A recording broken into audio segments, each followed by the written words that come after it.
Un nouveau conflit entre les États-Unis et l'Union européenne se prépare en Ukraine. Ce conflit concerne davantage les désirs de l'Ukraine et du reste du monde que le président russe Vladimir Poutine et sa stratégie militaire unique, minéraux essentiels. Les États-Unis et l'Ukraine négocient déjà un accord pour ces minéraux. Avec son propre pacte, l'Europe s'est maintenant précipitée dans le conflit. Mais qu'est-ce que l'Ukraine gagne de ces accords? Qui des États-Unis et de l'Europe l'emportera? Tout d'abord, pourquoi les minéraux ukrainiens sont-ils si importants? La nouvelle des négociations entre le président américain Donald Trump et le président ukrainien Volodymyr Zelensky a commencé à circuler le 24 février. Ils ne discutaient pas de la manière de mettre fin au conflit en Ukraine. Au lieu de cela, le sujet de conversation étaient les énormes réserves de minéraux vitaux de l'Ukraine. Trump a un fort désir de ces minéraux. Selon la BBC, les États-Unis et l'Ukraine étaient déjà sur le point de parvenir à un accord qui donnerait aux États-Unis un large accès aux ressources minérales de l'Ukraine. Olga Stepanouchina, vice-première ministre ukrainienne chargée de l'intégration européenne et euro-atlantique, a déclaré a posteriori que les négociations avaient été très fructueuses. Presque tous les aspects critiques sont finalisés. L'Ukraine s'est engagée à atteindre le plus rapidement possible le niveau de la marque, a ajouté Madame Stepanouchina. Cette annonce a été faite alors que les États-Unis augmentèrent leur pression sur l'Ukraine. Ces dernières semaines, Trump a étonnamment critiqué ouvertement Zelensky. Il a qualifié le dirigeant ukrainien de despote et a même laissé entendre que l'Ukraine était à l'origine du conflit avec la Russie. Ces déclarations du président des États-Unis pourraient toutefois n'être qu'un écran de fumée. Il est possible que Trump ait tenté de tromper Poutine et d'utiliser son amitié naissante avec le président russe pour faire pression sur l'Ukraine afin qu'elle se plie à ses exigences. Le stratagème semble avoir été couronné de succès, mais les discussions concernant les ressources minérales vitales de l'Ukraine ne sont pas nouvelles. En septembre 2024, alors que Trump était encore en campagne, Zelensky lui a rendu visite et lui a présenté une stratégie pour conquérir l'Ukraine. À l'époque, des rumeurs circulaient selon lesquelles cette proposition incluait un accord pour donner aux États-Unis l'accès aux ressources de l'Ukraine. C'était un exemple de Zelensky se livrant à des manœuvres politiques. Il a fourni à Trump une incitation concrète à continuer à soutenir l'Ukraine dans son conflit avec la Russie en lui offrant quelque chose qu'il savait que le futur président américain désirait. Après tout, si les défenses de l'Ukraine étaient percées par les soldats de Poutine, les États-Unis ne recevraient aucun des minéraux. L'achat semblait se dérouler comme prévu. Cependant, il y avait un problème. Trump a informé Zelensky que les États-Unis souhaitaient une participation de 50% dans toutes les ressources de terres rares de l'Ukraine au début des négociations. Trump a déclaré que cela serait conforme au niveau d'assistance que les États-Unis ont apporté à l'Ukraine tout au long des 3 dernières années de son conflit avec la Russie.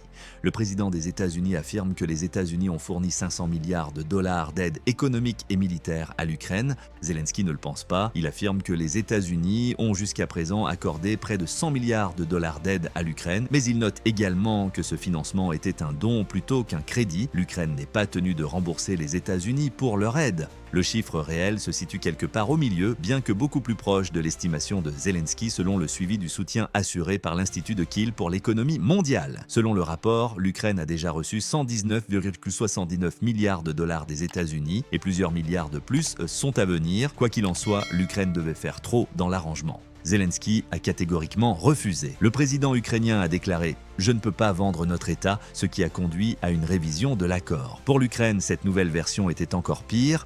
Le nouveau projet prévoyait que les États-Unis aient le contrôle total des ressources minérales de l'Ukraine, a déclaré Zelensky aux journalistes. En outre, il ne contenait pas les garanties de sécurité que Zelensky souhaitait obtenir des États-Unis. Lors d'une conférence de presse qui a suivi la publication du projet dimanche, Zelensky a déclaré « Je ne signerai pas ce que 10 générations d'Ukrainiens devront rembourser ». L'accord américain suscite des opinions divergentes à travers le monde. Il est soutenu par l'ancien Premier ministre britannique Boris Johnson. Le 24 février, il a rejeté les allégations selon lesquelles les propositions américaines étaient une arnaque et a affirmé que l'accès aux minéraux ukrainiens était un prix considérable. L'engagement des États-Unis sous Donald Trump en faveur d'une Ukraine libre, souveraine et sûre est ce que les Ukrainiens retirent de tout cela, a déclaré Johnson. Certains analystes ne sont pas d'accord, qualifiant l'accord proposé de colonial et de moyen pour les États-Unis d'annexer l'Ukraine sans lancer d'invasion. La plupart des gens semblent penser que l'accord proposé par les États-Unis n'était pas mutuellement avantageux et l'UE a décidé qu'il était temps d'agir. Cependant, la vérité se situe probablement quelque part au milieu. L'Europe a observé avec attention toutes ces trahisons politiques pendant qu'elles se produisaient. Les inquiétudes concernant le président américain non conventionnel sont également présentes sur tout le continent. On craint qu'en menaçant de couper l'approvisionnement des vaillantes forces de Zelensky, les États-Unis n'utilisent la force pour faire pression sur l'Ukraine afin qu'elle accepte l'accord qu'ils souhaitent. Les inquiétudes concernant les implications de tout cela pour l'OTAN sont également toujours présentes, car il est toujours possible que Trump retire les États-Unis de l'Alliance de défense collective. L'Europe a donc élaboré une stratégie. Le continent proposerait un accord sur les minéraux vitaux avec l'Ukraine au lieu de permettre aux États-Unis d'en signer un. Cet accord profiterait à l'ensemble du continent et donnerait à l'Ukraine plus de contrôle sur ses précieuses ressources. Cette offre a maintenant été faite, c'est du moins ce qu'a déclaré Politico qui a couvert l'offre présumée de l'Union européenne à l'Ukraine le 25 février. Au moment même où Trump affirmait que les États-Unis étaient sur le point de signer un accord avec Zelensky, il a déclaré que l'Europe avait fait une nouvelle offre à l'Ukraine. Lors d'une visite à Kiev, à l'occasion du 3e anniversaire de l'invasion de l'Ukraine par Poutine, Stéphanie Séjourné, la commissaire européenne à la stratégie industrielle, a présenté les arguments en faveur de cette offre. Dans une interview accordée à l'agence France Presse, Madame Séjourné a affirmé que l'Ukraine pouvait fournir 21 des 30 minéraux essentiels dont l'Europe a besoin dans le cadre d'un accord gagnant-gagnant. La commissaire a poursuivi en déclarant « L'Europe offre la valeur ajoutée de ne jamais exiger un accord qui ne soit pas mutuellement bénéfique. Cela semble bien plus conforme aux souhaits de Zelensky. Il conserverait un partenaire de sécurité multinational avec l'Europe tout en cédant moins d'autorité sur les rares richesses minérales de l'Ukraine. Cela ne semble-t-il pas être une décision simple. Cependant, l'histoire prend une tournure différente. La Commission européenne a nié l'existence d'un nouvel accord avec l'Ukraine, malgré les affirmations contraires de Séjourné. Thomas Régnier, porte-parole de la Commission européenne, a été cité dans un article publié par le Kyiv Independent le 25 février. L'UE a déjà conclu un accord avec l'Ukraine sur les matières premières essentielles, établi en 2021 par le protocole d'accord, a déclaré Régnier au site, ajoutant qu'il n'y a pas de proposition. Autrement dit, l'accord de l'UE est déjà en place. Cela remonte à 4 ans, a poursuivi Régnier. Afin de garantir des avantages mutuels, ce partenariat vise à soutenir la création de valeurs locales et le renforcement des capacités dans les pays partenaires, en plus de préserver les chaînes d'approvisionnement de l'UE. En outre, Régnier a précisé que les remarques de Séjourné ne visaient pas à suggérer que l'Europe était en concurrence avec les États-Unis pour un accord. Le fonctionnaire a poursuivi en disant « Il s'agit vraiment d'une coopération avec l'Ukraine et non d'une quelconque concurrence avec les États-Unis ». Selon Régnier, Séjourné ne faisait que réaffirmer la volonté de l'UE de coopérer avec l'Ukraine conformément aux accords conclus dans le cadre du protocole d'accord. Cela semble un peu flou. Les États-Unis et l'Union européenne semblent faire la queue pour se disputer le contrôle des énormes ressources minérales de l'Ukraine. L'UE se retire alors du conflit, affirmant que tout accord en cours de discussion n'est qu'un accord signé en 2021. Cette confusion pourrait bientôt disparaître. En fin de compte, il semble que les États-Unis aient atteint leur objectif. L'Ukraine a affirmé avoir conclu un accord avec les États-Unis sur l'important marché des minéraux aux premières heures du 26 février. Au moment de la publication de cette vidéo, l'administration Trump n'avait pas fourni de confirmation, très probablement parce que l'Ukraine et les États-Unis ont des fuseaux horaires différents. L'accord qui a été conclu, quant à lui, semble être meilleur pour l'Ukraine que celui que Trump a montré à Zelensky le 23 février. Selon Sky News, la demande initiale des États-Unis de 500 milliards de dollars sur les liquidités potentielles générées par les ressources de l'Ukraine a été retirée du nouvel accord américain. Cela semble être un revirement important pour Trump, peu importe s'il croit toujours que l'Ukraine doit 500 milliards de dollars aux États-Unis. Les États-Unis n'obtiendront pas cet argent grâce à l'accord sur les minerais, si l'on en croit l'Ukraine. Cependant, l'accord actualisé ne donne pas tous les avantages à l'Ukraine. Les États-Unis ne se sont pas engagés à garantir la sécurité de l'Ukraine dans le cas où une trêve entre l'Ukraine et la Russie serait négociée selon le texte le plus récent. L'Ukraine en a grandement besoin. Lorsqu'elle commencera à se reconstruire pendant un cessez-le-feu, elle ne voudra pas se retrouver à nouveau sous les bombardements russes. Néanmoins, l'accord représente une avancée significative dans les relations de Zelensky avec Trump.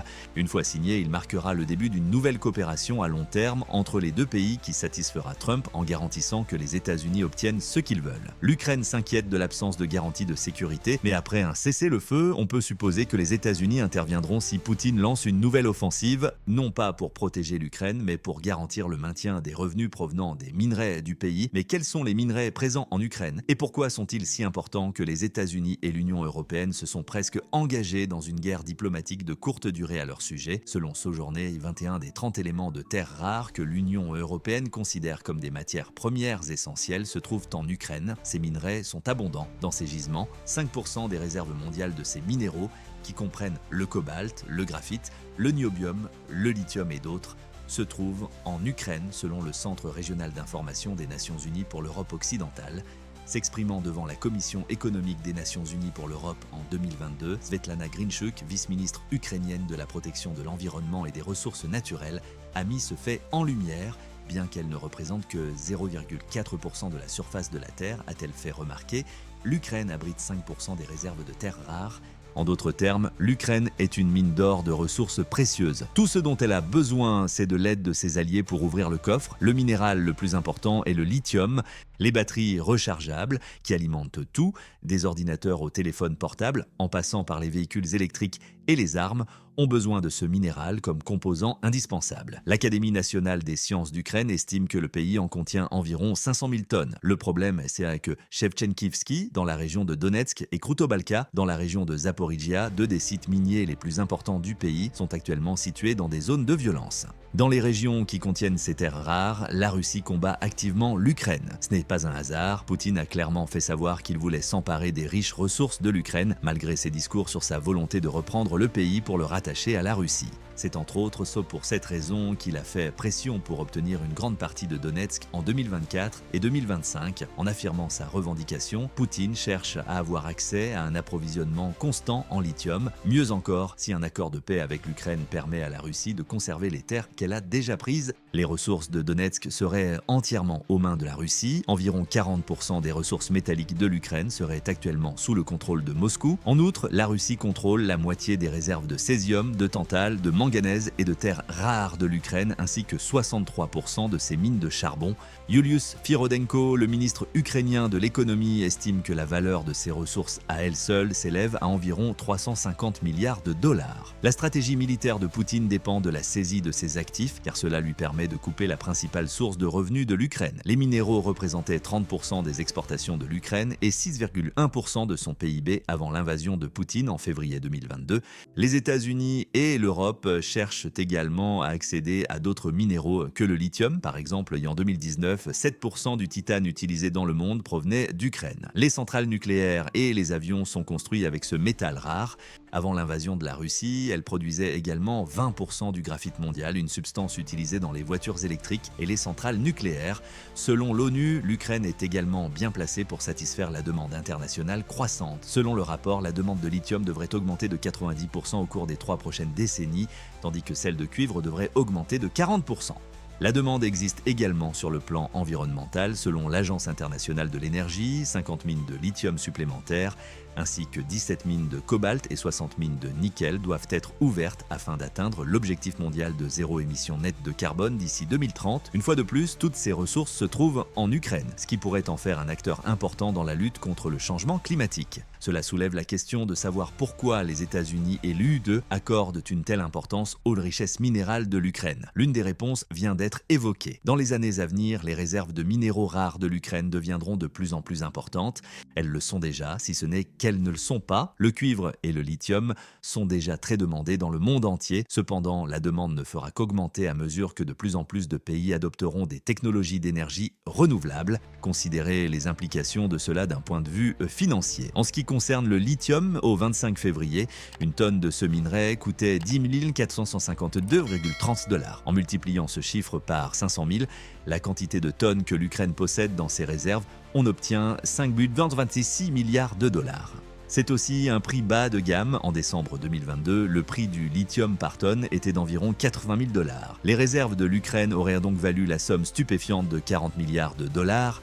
Comme le lithium était de plus en plus utilisé dans les appareils électriques dans le monde entier, le prix de ce minerai pourrait encore augmenter. Les richesses en lithium de l'Ukraine pourraient constituer une énorme source de revenus pour les États-Unis et l'Europe à mesure que les autres réserves s'épuisent. Le docteur Robert Muger, directeur de SecDev, développe ce point. Il note que l'économie du 21e siècle repose sur des minéraux vitaux. Comme cela a déjà été mentionné, ils sont essentiels pour les énergies renouvelables, mais ils ont également de nombreuses utilisations dans les infrastructures industriels et militaires. Selon Muger, les minéraux prennent une importance stratégique croissante, tant sur le plan géopolitique que géoéconomique. L'Ukraine bénéficiera grandement du potentiel économique accru qui découle de ce rôle croissant. Cependant, c'est également fantastique pour Trump, car cela lui permet de revendiquer une victoire significative en récupérant l'argent que l'Ukraine lui doit, selon lui. Cependant, le désir intense de Trump pour les minéraux ukrainiens peut être motivé par d'autres facteurs que les bénéfices futurs potentiels. Ici, il y a un autre élément en jeu, la Chine. En termes de capacité vitale de raffinage des minéraux,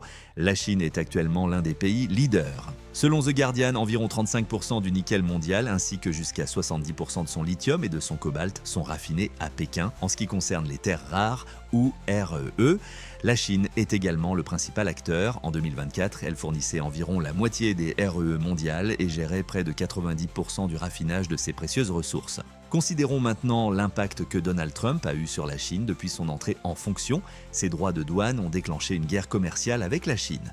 Le 4 février, Trump a imposé des droits de douane de 10% sur toutes les importations en provenance de Chine. En outre, Trump a déclaré qu'il imposerait un droit de douane de 25% sur toutes les importations d'acier et d'aluminium entrant aux États-Unis, y compris celles en provenance de Chine. Le gouvernement chinois a déjà réagi. En imposant ses propres droits de douane, la Chine adopte une stratégie de représailles.